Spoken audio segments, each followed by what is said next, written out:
Shalom saudara yang terkasih dalam Tuhan Yesus Kristus. Selamat datang di ibadah online GPB Amanat Agung Kalasan Yogyakarta. Kami sangat senang melayani saudara pada ibadah online ini. Jika tayangan ini memberkati saudara, jangan lupa klik subscribe, like, bagikan dan komen agar channel ini semakin berkembang dan memberkati banyak orang. Jika saudara ingin memberikan persembahan untuk pekerjaan Tuhan di gereja kami, saudara bisa mengirimkannya melalui nomor rekening yang tertera di bawah ini dan bukti transfernya bisa dikirim ke nomor WA di bawah ini. Atau persembahan dapat dibawa langsung ke gereja dan dimasukkan ke kotak persembahan yang sudah tersedia. Hendaklah masing-masing memberikan menurut kerelaan hatinya, jangan dengan sedih hati atau karena paksaan, sebab Allah mengasihi orang yang memberi dengan sukacita.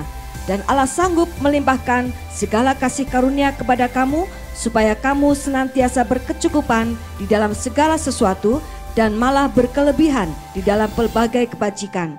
2 Korintus 9 ayat 7 sampai dengan ayat yang ke-8. Kami ucapkan terima kasih atas perhatiannya dan selamat beribadah. Tuhan Yesus memberkati.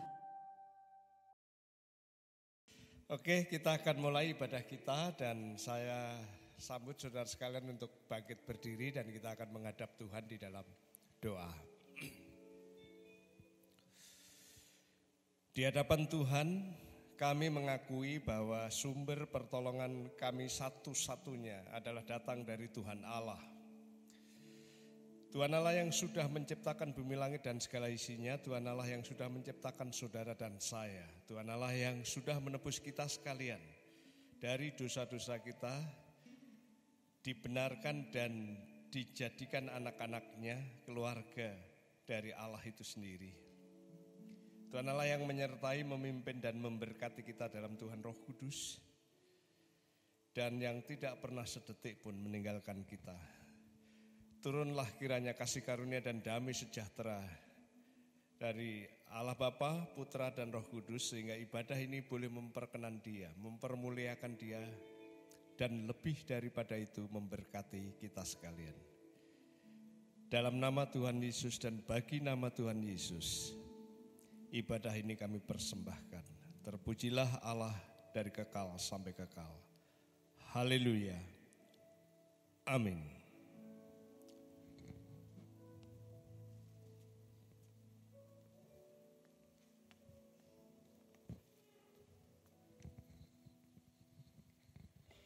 Seperti rusa yang merindukan sungai yang berair, demikianlah jiwaku merindukan Engkau ya Allah.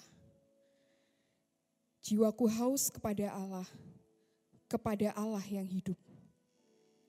Bilakah aku boleh datang melihat Allah? Air mataku menjadi makananku siang dan malam. Karena sepanjang hari orang berkata kepadaku, di mana Allahmu? Inilah yang hendak kuingat sementara jiwaku gundah gulana. Bagaimana aku berjalan maju dalam kepadatan manusia, mendahului mereka melangkah ke rumah Allah, dengan suara sorak-sorai dan nyanyian syukur, dalam keramaian orang-orang yang mengadakan perayaan. Mari kita masuk ke hadirat Tuhan, membawa setiap korban dan pujian kita.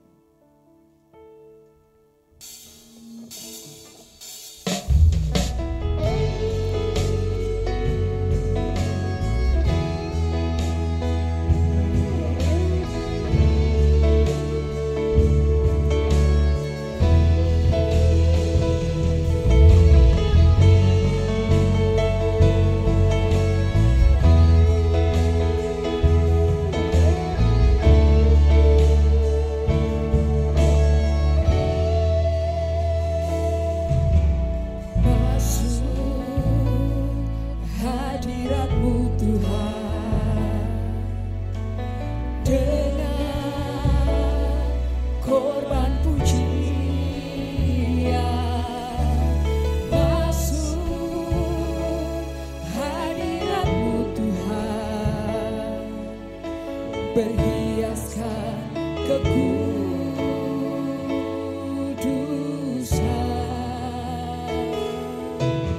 di hadapan hadirat-Mu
setiap korban dan pujian kita.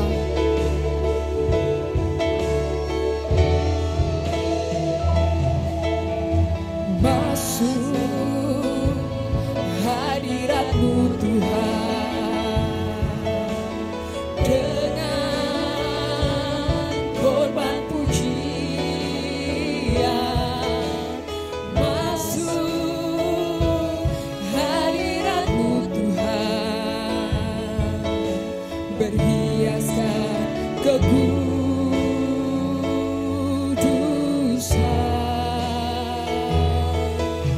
Di hadapan hadirat-Mu Tuhan, ku rasakan kedamaian. Di hadapan hadirat-Mu Tuhan, ku nampak keagungan.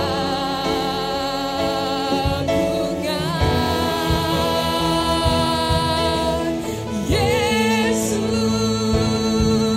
ku sembah Kau, sujud di hadapan-Mu. Keinginan dalam hidupku hanya untuk menyembah-Mu. Yesus, ku sembah Kau, sujud di hadapan-Mu. Keinginan dalam hidupku hanya untuk menyembah-Mu. Yesus, ku sembah Kau, sujud di hadapan-Mu. Keinginan dalam hidupku hanya untuk menyembah-Mu. Keinginan dalam hidupku hanya untuk menyembah-Mu. Keinginan dalam hidupku hanya untuk menyembah-Mu.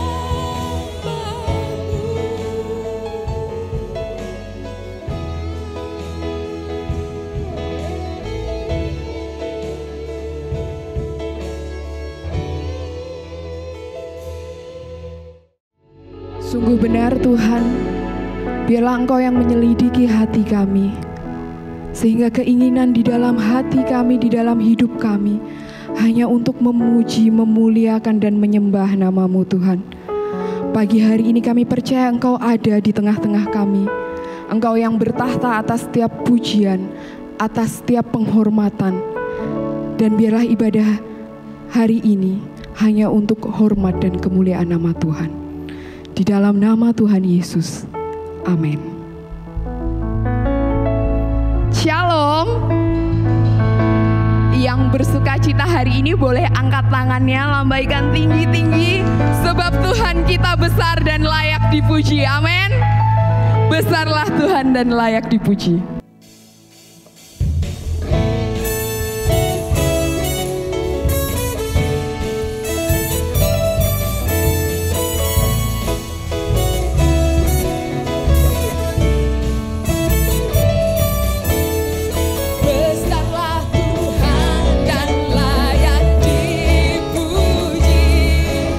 Besarlah namanya, kekalah kuasanya.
semuanya silahkan duduk kembali. Kita akan memberikan persembahan kita untuk Tuhan. Mohon kesediaan Ibu Neta untuk memimpin kita di dalam doa. Sebelum kita membawa korban syukur kita kepada Tuhan, demikian firman Tuhan Mazmur pasal 4 ayat 6. Persembahkanlah korban yang benar dan percayalah kepada Tuhan. Hai, mari berhimpun.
Kasih dan anugerah-Mu yang berlimpah di dalam hidup kami terbukti sampai hari ini. Kami masih diberikan kesehatan, bahkan kami masih diberikan kesempatan beribadah kepada Tuhan. Dan sebagai bagian dari ibadah kami membawa korban syukur kami kepada Engkau Tuhan. Biarlah persembahan kami menjadi dupa yang berbau harum di hadapan Tuhan dan bisa dipakai untuk pelebaran pekerjaan Tuhan di gereja kami ini. Pagi ini juga kami tetap menyerahkan negeri kami dalam tangan kasih Tuhan, secara khusus di tengah-tengah situasi COVID ini yang belum terselesaikan. Kami berdoa kiranya Tuhan menolong kami, bahkan pemulihan ekonomi yang dilakukan oleh pemerintahan kami pun kami rindu Tuhan bekerja di tengah-tengahnya. Dan juga kami menyerahkan pemimpin kami Bapak Jokowi dan aparat-aparatnya, kiranya Tuhan menolong sehingga kebijakan-kebijakan dan hikmat dari Tuhan yang dipakai untuk memulihkan kembali keadaan Indonesia ini Bapak. Kami juga menyerahkan keamanan menjelang Natal ke dalam tangan kasih Tuhan, biar Bapak yang menolong sehingga setiap umat Kristen yang ada di negeri ini bisa beribadah, bisa menikmati Natal sekalipun dalam kondisi COVID ini Bapak. Terima kasih Tuhan, kami terus menyerahkan gereja kami ini dengan rencana-rencana dan program kerja di tahun ini yang akan selesai, bahkan rencana program kerja kami di tahun yang akan datang. Kiranya Allah terus menolong dan memberkati sehingga pelayanan kami ini semakin berkembang Tuhan dipermuliakan. Di dalam nama Tuhan Yesus kami mengucap syukur untuk pagi hari ini. Amin. Tiba saatnya kita akan mendengarkan kebenaran firman Tuhan. Saya undang Bapak, Ibu, Saudara-saudari sekalian untuk bangkit berdiri. Bagi Tuhan tidak ada yang mustahil.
Bagi Tuhan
Mari kita tunduk kepala dan kita berdoa.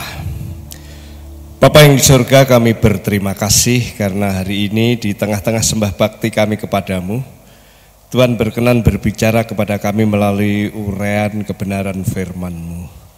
Oleh karena itu kami berdoa kiranya Tuhan Roh Kudus mengurapi kami semua, baik yang ada di dalam gedung gereja ini, maupun teman-teman kami yang ada di luar sana yang mengikuti ibadah ini secara online. Urapan-Mu nyata atas kami Bapa, sehingga kebenaran-Mu bisa kami pahami sesuai dengan maksud Tuhan, tetapi juga teraplikasi di dalam kehidupan kami hari ke sehari. Makasih, kami serahkan pemberitaan firman-Mu pada pagi ini dari awal, tengah, sampai akhir dalam nama Tuhan Yesus. Haleluya. Amin. Silahkan duduk. Selamat pagi dan salam. Hari ini kita akan mendengarkan bagian firman Tuhan yang saya beri judul Nothing is Impossible. Tidak ada yang mustahil bagi Tuhan. Mari kita membuka Alkitab kita di dalam Injil Lukas pasal 1 ayat yang ke-34 sampai dengan 37. Injil Lukas pasal 1 ayat 34 sampai dengan 37, demikian bunyi firman Tuhan. Kata Maria kepada malaikat itu, "Bagaimana hal itu mungkin terjadi karena aku belum bersuami?"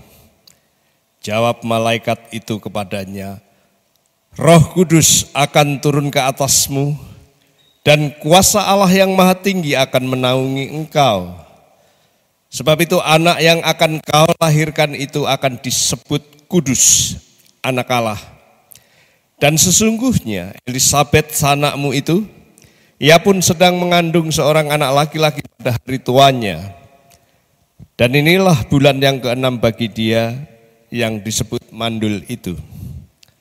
Sebab bagi Allah tidak ada yang mustahil." Jemaat yang dikasihi Tuhan, statement atau pernyataan bagi Allah tidak ada yang mustahil adalah ungkapan kalimat kata-kata dari seorang malaikat Gabriel yang menjelaskan kepada seorang gadis namanya Maria. Jadi kalau saudara perhatikan, pernyataan itu adalah penjelasan dari malaikat itu. Bagi Allah tidak ada yang mustahil. With God, nothing will be impossible. Ini dikatakan malaikat kepada Maria berkenaan dengan bagaimana sebenarnya seorang Mesias itu akan dilahirkan. Kenapa? Karena kelahiran Mesias itu tidak mungkin, itu mustahil secara manusia. Kalau kita fokus kepada kita, kalau kita fokus kepada cara berpikir kita, bagaimana Mesias itu lahir ke dunia? Bagaimana Allah yang Maha Tinggi itu masuk di dalam tubuh insani, Allah yang suci, insani yang berdosa, bagaimana itu bisa bercampur jadi satu? Susah dimengerti, mustahil, tidak masuk akal. Bagaimana ini?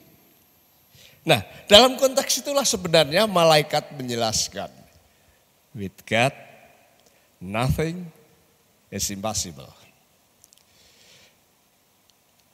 Dengan Allah tidak ada yang tidak mungkin. Ya, kalau kita perhatikan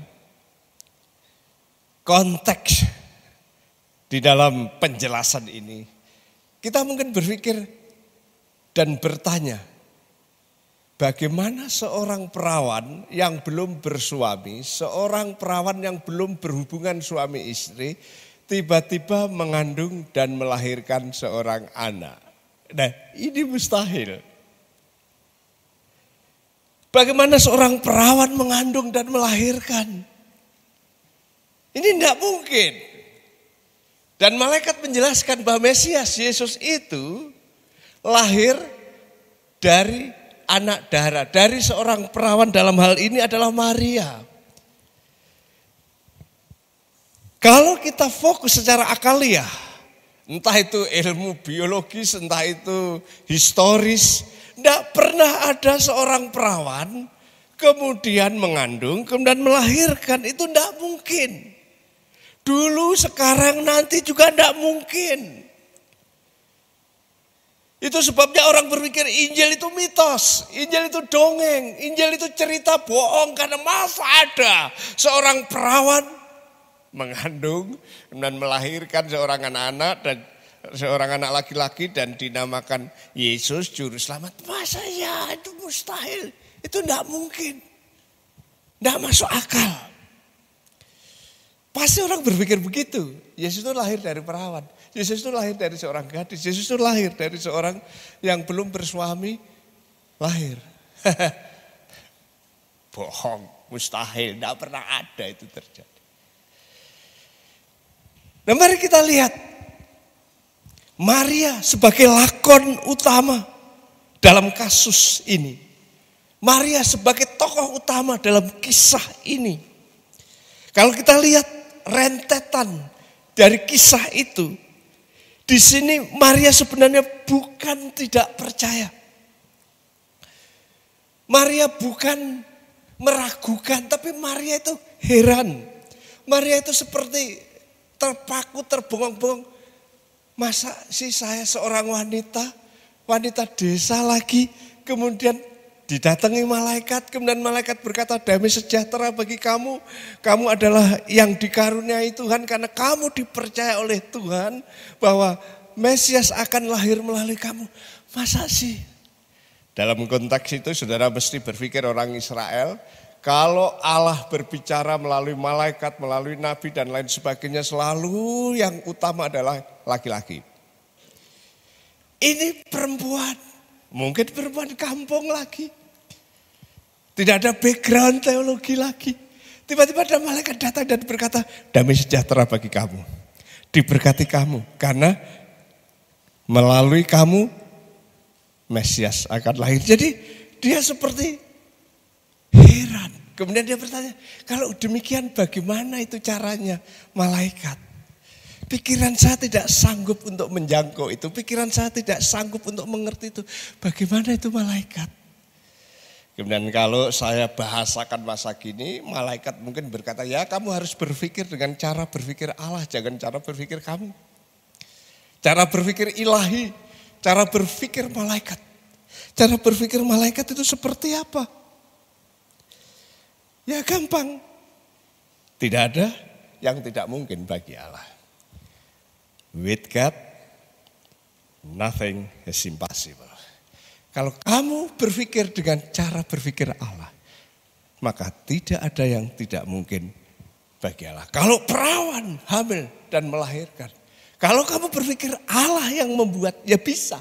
Allah berkenan, ya bisa. Allah yang mau, ya terjadi. Mari kita perhatikan. Kalau Allah itu adalah Allah yang maha tinggi, yang menciptakan bumi, langit dan segala isinya, dari tidak ada menjadi ada. Jadi kalau Allah menciptakan bumi, langit dan segala isinya itu hanya dengan sabda, jadi. Dari tidak ada menjadi ada. Kemudian kalau misalnya saudara memperhatikan bagaimana Allah menciptakan Adam dan Hawa saja. Ya, itu bukan hanya dia tidak melalui proses biologis biasa, tidak ada bapak dan ibunya. Adam dan Hawa itu. Itu sebabnya sering ada orang yang bertanya sama saya misalnya, Pak, Adam itu punya udel enggak? Udel itu pusar. Lah kenapa? Lah kan dia tidak punya ibu. Ya, kadang-kadang saya berpikir, tanya aja kok yang enggak gitu. Udel ditakok gitu. Tapi poinnya apa? Kalau Allah berkenan, kalau Allah mau, dia menciptakan Adam dan Hawa dari tidak ada menjadi ada dan betul-betul ada. Dan itu bisa, tidak usah dipertanyakan. Kalau itu Allah mungkin, kalau itu Allah terjadi, kalau itu Allah ya bisa. Maka kalau kita dengan cara berpikir seperti itu, Mesias hadir di bumi melalui seorang perawan, apa susahnya bagi Allah?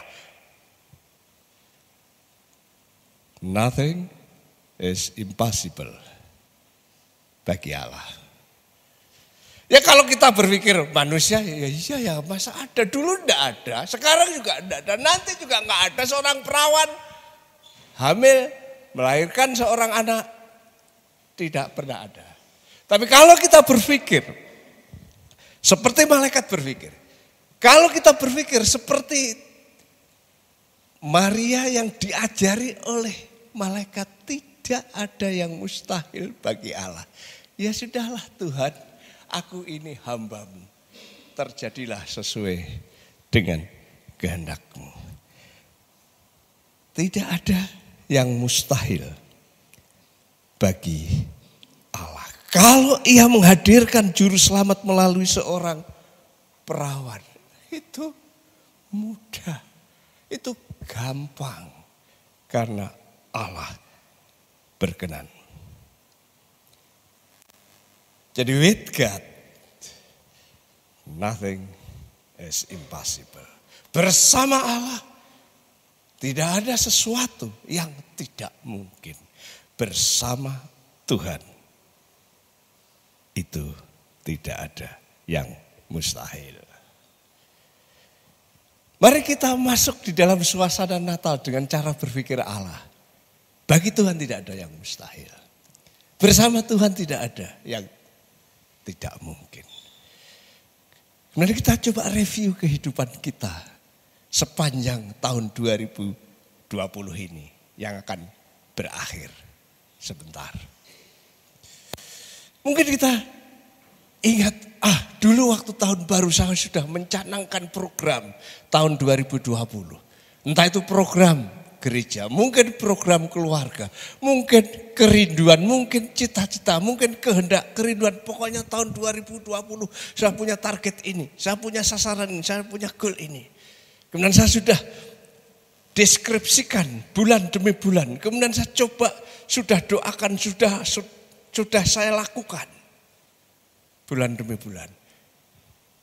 Januari berjalan bagus, Februari lumayan, Maret ada pandemi. Kemudian April, pandemi masih jalan.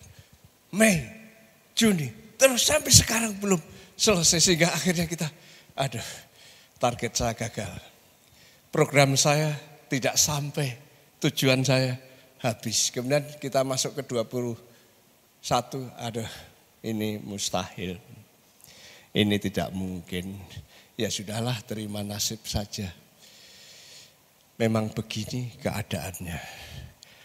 Hari ini saya sebagai hamba Tuhan mengajak saudara. Mari kita berpikir seperti malaikat Gabriel berpikir tentang Mesias. Mari kita berpikir dengan cara Allah berpikir. Bagi Tuhan, bagi Allah tidak ada yang mustahil. Oke, yang sudah berlalu kita lalui dengan kesulitan oleh karena pandemi ini. Tapi mari kita ke depan dengan cara berpikir. Tidak ada yang tidak mungkin bagi Allah. Tidak ada yang mustahil bagi Allah. Bagi Tuhan, bersama Tuhan. With God, nothing is impossible. Canangkan tujuanmu. Deskripsikan targetmu. Entah itu target pribadi, keluarga, masalah anak-anak, masalah pelayanan, masalah pekerjaan bisnis. Coba targetkan ulang. Taruh di mesbah doa. Kemudian pandang dengan cara memandang Allah. Tidak ada yang mustahil bagi Allah. Doakan, kerjakan. Maka saudara akan mencapai apa yang Tuhan izinkan di dalam hidupmu. Tidak ada yang mustahil bagi Tuhan. Bersama Tuhan tidak ada yang sulit. Bersama Tuhan tidak ada yang tidak mungkin. Bersama Tuhan akan terjadi. Yang kedua, kalau saudara perhatikan, Setelah Maria dijelaskan bahwa kalau Mesias lahir dari seorang perawan anak darah, tidak ada yang tidak mungkin bisa terjadi. Kemudian malaikat menjelaskan Mesias itu akan membangun kerajaan Daud. Mesias itu keturunan Daud yang akan membangun tahta, yang akan memerintah damai sejahtera selama-lamanya. Nah, coba bayangkan, Maria dikasih tahu bahwa Mesias yang kamu lahirkan itu nanti, dia akan membangun kerajaan Daud dan akan memerintah selama-lamanya damai sejahtera. Nah, ini mustahil. Ini tidak mungkin. Jangan mimpi. Jangan berhalusinasi lah. Bagaimana keturunan Daud membangun kerajaan Daud? Bagaimana keturunan Daud memerintah dengan damai sejahtera selama-lamanya? Apa tidak tahu bahwa kerajaan Daud itu sudah lama hancur?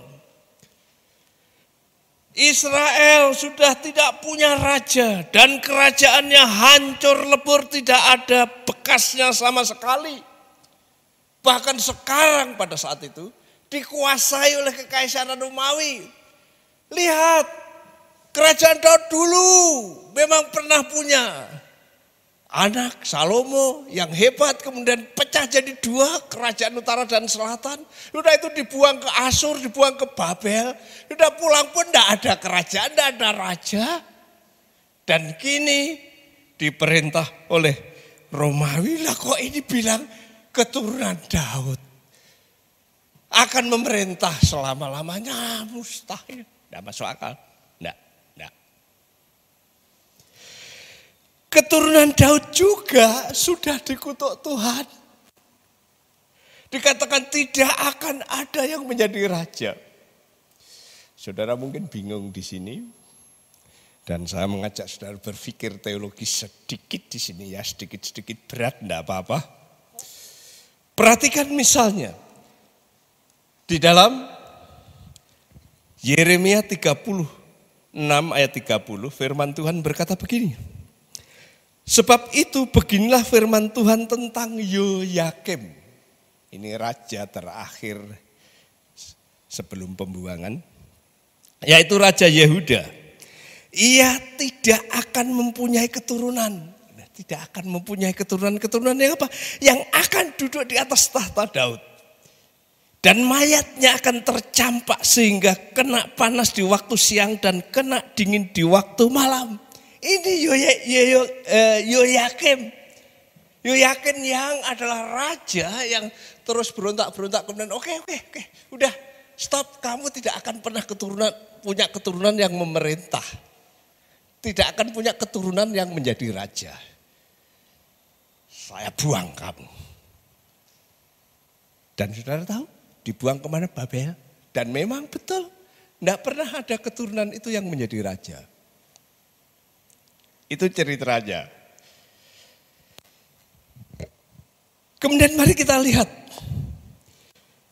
di dalam 2 Raja-Raja. Pasal 24 ayat 15 firman Tuhan berkata begini.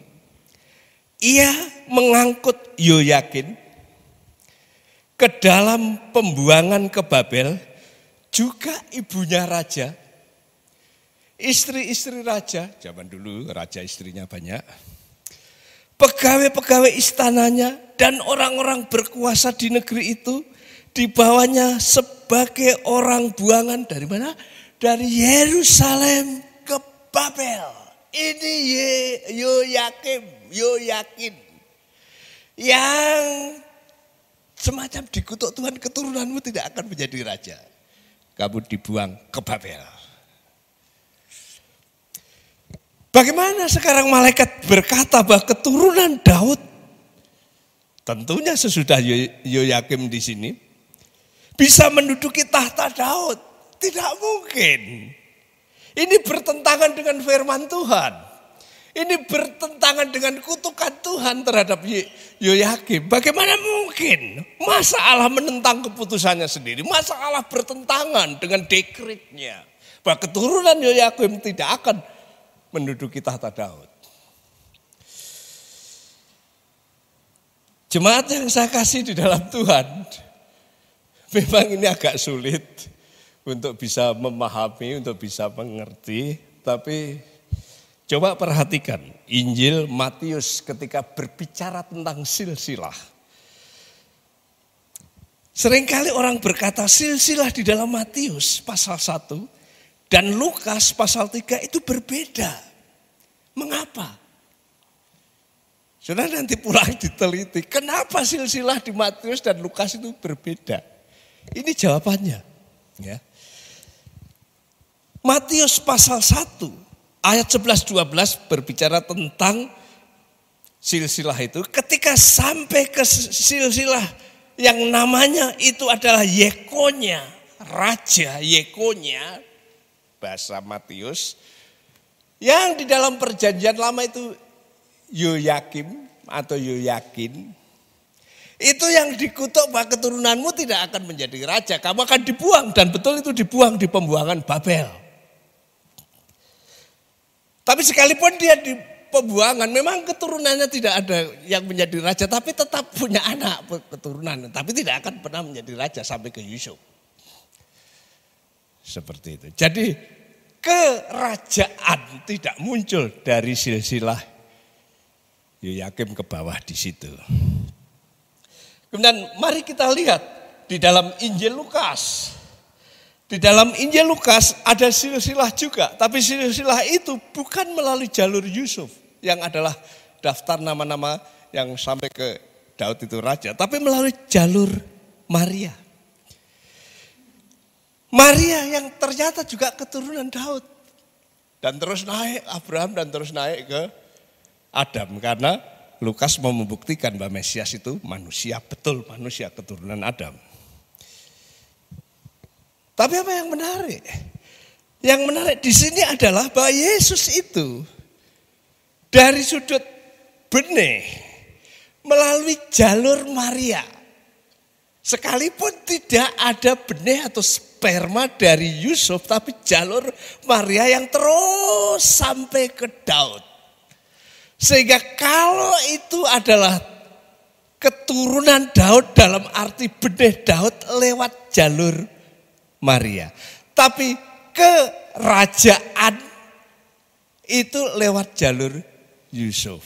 Sehingga ini terpenuhi bahwa Yesus itu dari sudut kerajaan lewat Yusuf, dari sudut benih adalah lewat Maria. Itu sebabnya Yesus disebut anak atau keturunan perempuan, keturunan Maria. Yang sekaligus kalau dirunut ke atas juga keturunan Daud. Jadi kalau kita perhatikan di situ, Yesus adalah keturunan Raja Daud lewat Matius, berhak mewakili raja, kerajaan maksudnya, sekalipun sejak Yoyakim atau Yekonya tidak ada raja. Yesus adalah keturunan Maria melalui silsilah Lukas, sehingga Yesus sah, legal menjadi keturunan atau benih dari Daud. Benih yang dikutuk kan lewat Yekonya, tapi benih lewat Maria tidak terkutuk. Sehingga dia berhak untuk meneruskan kerajaan yang lewat Yekonya tadi. Itu maksudnya.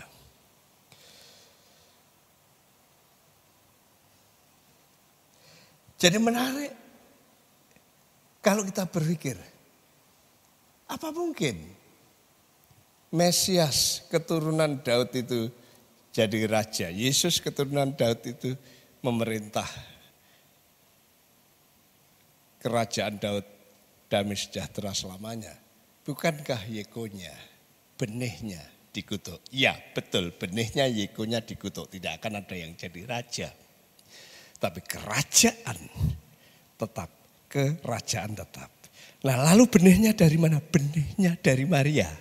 Toh sekalipun itu bukan benih dalam artian sperma yang terus dari Daud, tapi dari Roh Kudus. Tapi secara legal formal benihnya adalah Daud, kerajaannya adalah Daud. Itu jawabannya. Jadi apakah mungkin bahwa Yesus yang adalah keturunan Daud dalam pengertian Maria mendirikan tahta kerajaan lewat jalur Yusuf, Yekonia.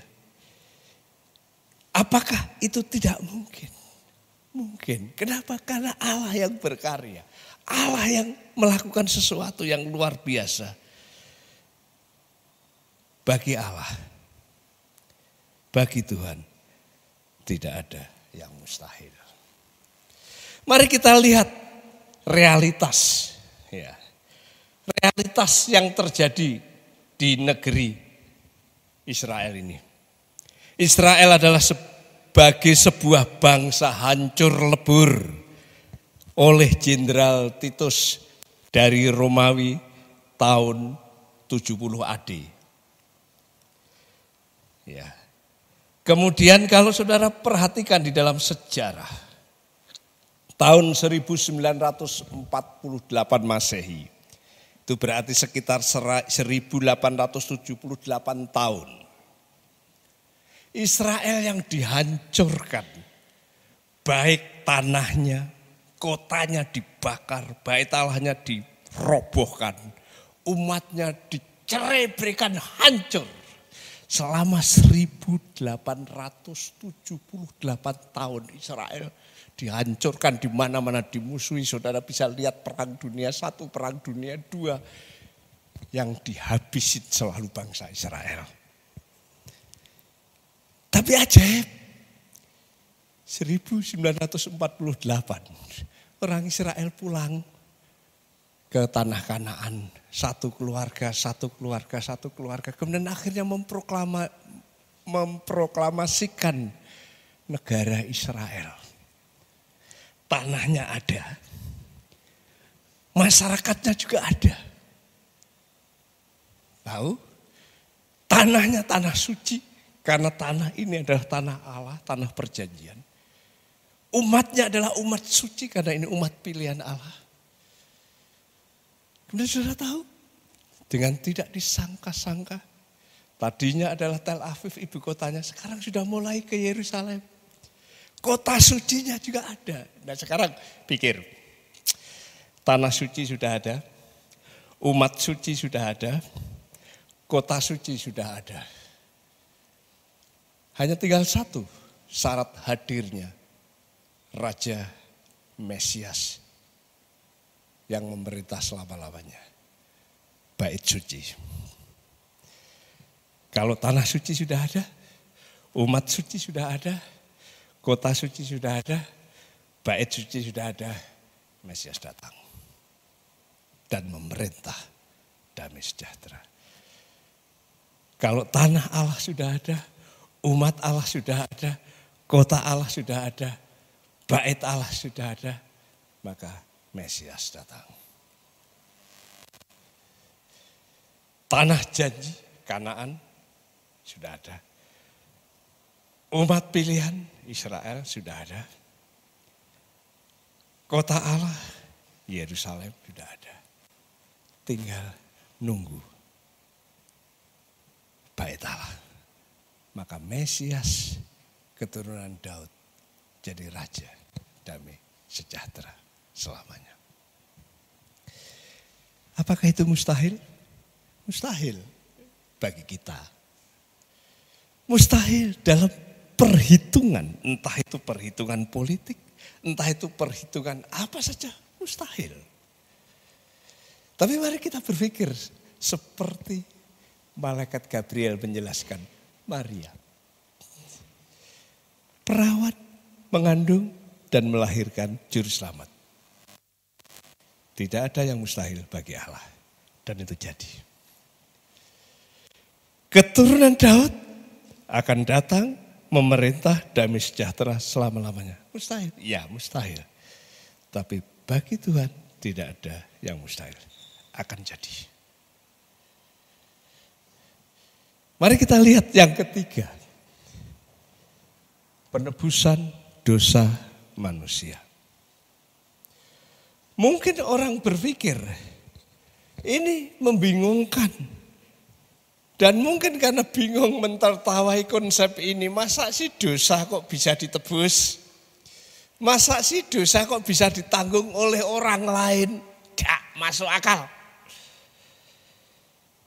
Tidak bisa masuk kalkulator.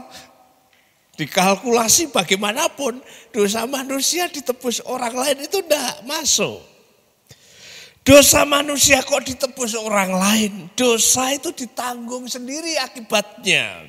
Tidak mungkin orang lain menebus dosa. Kita yang berdosa, kita yang bertanggung jawab, kita yang bersalah, kita yang menanggung akibatnya. Mustahil kalau ada orang menanggung dosa dan akibatnya, itu mustahil. Tapi mari kita pikir menjelang Natal ini dengan cara berpikir Allah. Ya memang berdosa, yang namanya dosa manusia ditanggung orang lain tidak bisa.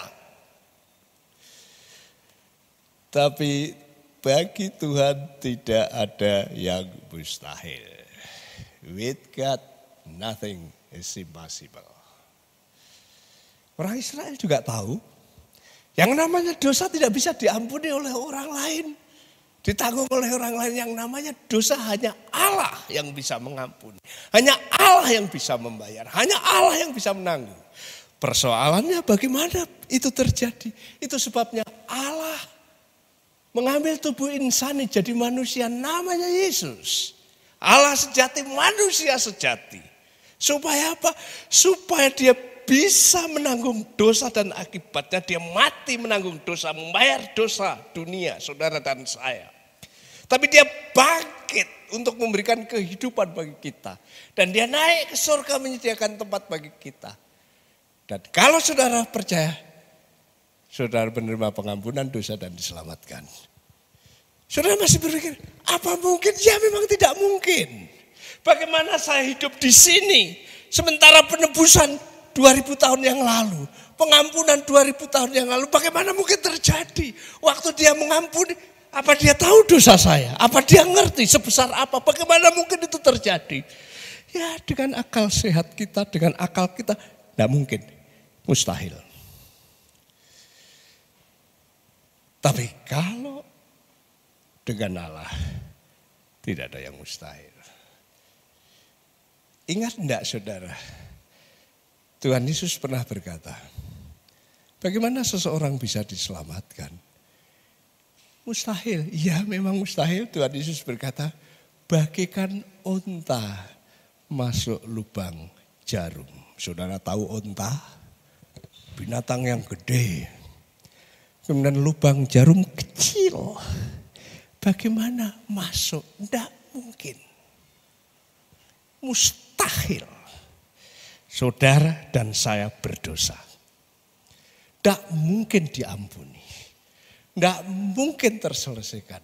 Tidak mungkin selamat. Tidak mungkin masuk surga. Kalau saudara hitung dengan akal saudara. Dengan pikiran saudara. Dengan pertimbangan apapun. Tidak mungkin. Tapi kalau Allah, kalau bersama Tuhan, maka yang tidak mungkin itu, yang mustahil itu, jadi tidak mustahil. Jadi mungkin. Itu sebabnya keselamatan itu hanya dimungkinkan. Penebusan dosa itu hanya dimungkinkan oleh Allah di dalam nama Tuhan Yesus Kristus. Itulah berita Natal. Itulah berita sukacita. Itulah berita surgawi, Allah datang ke dunia. Dia menebus dosa saudara dan saya. Dia menyelamatkan saudara dan saya. Yang mustahil bagi manusia. Yang mustahil bagi general manusia berpikir bagaimanapun, berusaha bagaimanapun, mustahil dosa itu diampuni, mustahil dosa itu diselesaikan. Tapi bagi Allah tidak ada yang mustahil. Bagi Allah itu mungkin. Percayalah kepadanya. Terimalah dia. Sambutlah dia untuk menjadi raja di hati saudara, di dalam kehidupan saudara. saudara diselamatkan, saudara menjadi anak-anak Tuhan, saudara memiliki kehidupan yang pasti. Bagi Allah, bersama Allah, tidak ada yang tidak mungkin. Perawan melahirkan juru selamat? Tidak mungkin. Iya, tapi bagi Allah itu mungkin. Keturunan Daud mendirikan raja, kerajaan, dan rajanya akan memerintah umat damai sejahtera selama-lamanya. Tidak mungkin. Iya, tidak mungkin. Tapi bagi Allah tidak ada yang mustahil, itu mungkin. Mesias mengampuni dosa. Dosa saudara dan saya, sebesar apapun dosa saudara diampuni. Saudara diselamatkan. Saudara pasti menjadi anak-anak Tuhan. Tidak mungkin, ya tidak mungkin bagi kita.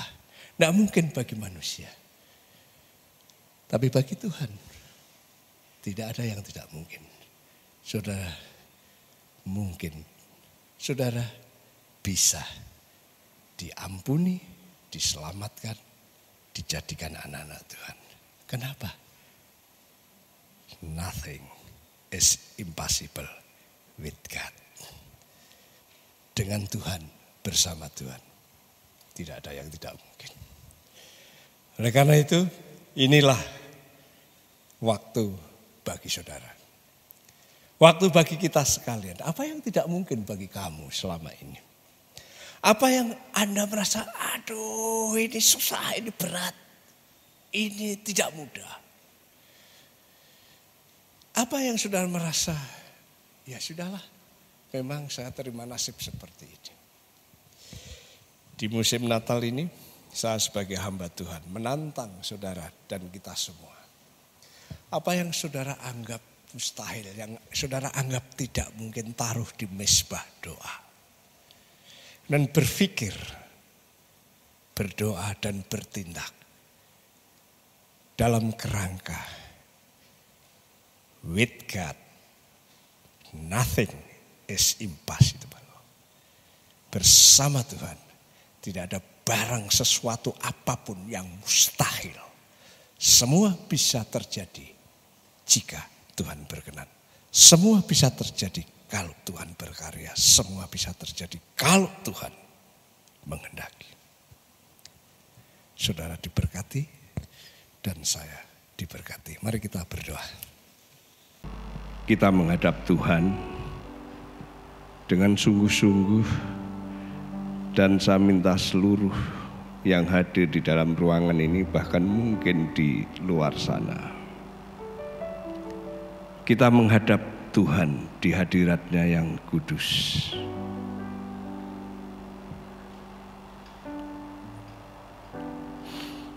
Mari kita lihat di dalam kehidupan kita pribadi, lepas pribadi.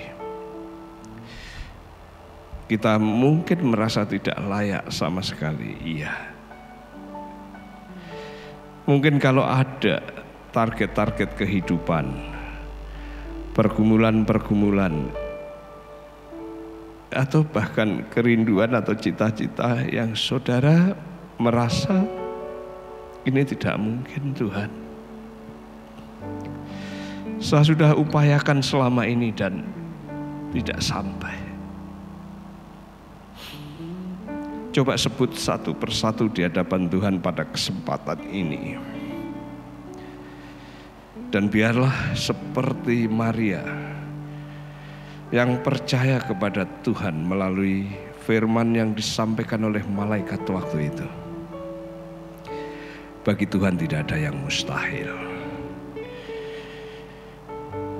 Tidak ada yang terlalu sulit untuk Tuhan kerjakan bagi saudara. Apapun yang saudara gumulkan dan saudara ingin kerjakan dan ingin terjadi dalam hidupmu, bawalah ke mezbah doa saudara kepada Tuhan. Tuhan hadir, Tuhan hadir, Tuhan akan menjamah. Dan biarlah di tahun 2020 ini kita dipenuhi dengan gairah dan semangat rasa syukur karena tidak ada yang mustahil bagi Tuhan. Dia berkarya bagi kita semua. Terima kasih Yesus, terima kasih. Haleluya, terima kasih. Bapa yang di sorga, kami dipenuhi dengan ucapan syukur.